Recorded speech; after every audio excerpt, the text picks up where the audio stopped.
केंद्रापाठोपाठ राज्य मंत्रिमंडळाचाही लवकरच विस्तार, मुख्यमंत्र्यांचे संकेत। केंद्रीय मंत्रिमंडळाच्या फेरबदलाने राज्याच्या पदरी निराशा, विलासरावांचं रिक्त पद महाराष्ट्राला नाही। गाडीचं इंजिन खराब आहे, टायर बदलून फायदा नाही, मंत्रिमंडळ विस्तारावर गोव्याच्या मुख्यमंत्र्यांचा टोला।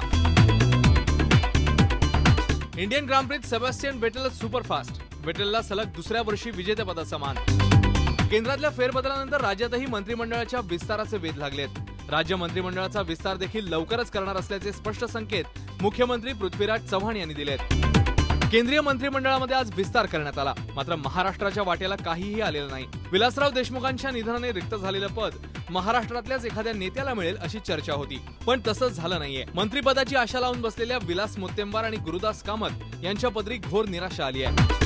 गोव्याचे मुख्यमंत्री मनोहर पर्रीकर यांनी मंत्रिमंडळाच्या विस्तारावर प्रतिक्रिया देताना गाडीचं इंजिन खराब आहे, त्यामुळे टायर बदलून काय फायदा असा टोला हाणला। त्याचबरोबर राजकारणात चारित्र्य महत्त्वाचं असल्याचं मतही त्यांनी यावेळी व्यक्त केलं। राष्ट्रवादी युवती काँग्रेसतर्फे राज्यभर झालेल्या युवती मेळाव्यांचा समारोप आज औरंगाबादमधील मेळाव्याने झाला। राष्ट्रवादीच्या वर्धापन दिनानिमित्त या राज्यव्यापी मेळाव्याचं आयोजन करण्यात आलं होतं। या मेळाव्याला केंद्रीय कृषी मंत्री शरद पवार, प्रफुल्ल पटेल, अजित पवार, सुप्रिया सुळे आणि अन्य नेत्यांची उपस्थिती होती। वसईत उघड्या केबलचा शॉक लागून 15 वर्षीय मुलाचा मृत्यू झालाय। सुमित जाधव असं या मुलाचं नाव आहे। सुमित मामासोबत मासे पकडण्यासाठी गेला होता। नाल्यातल्या लोखंडी पाईपमधून स्ट्रीट लाईटची केबल गेली होती। त्या केबलला सुमितचा स्पर्श झाल्यानं त्याला विजेचा झटका बसला आणि त्याचा जागीच मृत्यू झाला। शिवसेनेचा युवा नेता आदित्य ठाकरे आज क्रिकेटच्या मैदानात उतरला। आदित्य कांगालीच्या साखळी सामन्यात सहभागी झालाय। आदित्य वेलिंग्टन क्रिकेट क्लबचं प्रतिनिधित्व करतो। आदित्य मारवाडी क्रिकेट क्लब विरुद्ध अखेरच्या सामन्यात सहभागी झाला होता।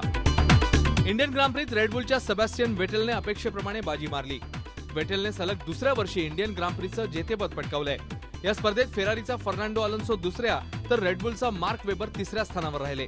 नोएडातील बुद्ध इंटरनॅशनल सर्किटवर फॉर्म्युला 1चा हा थरार पार पडला।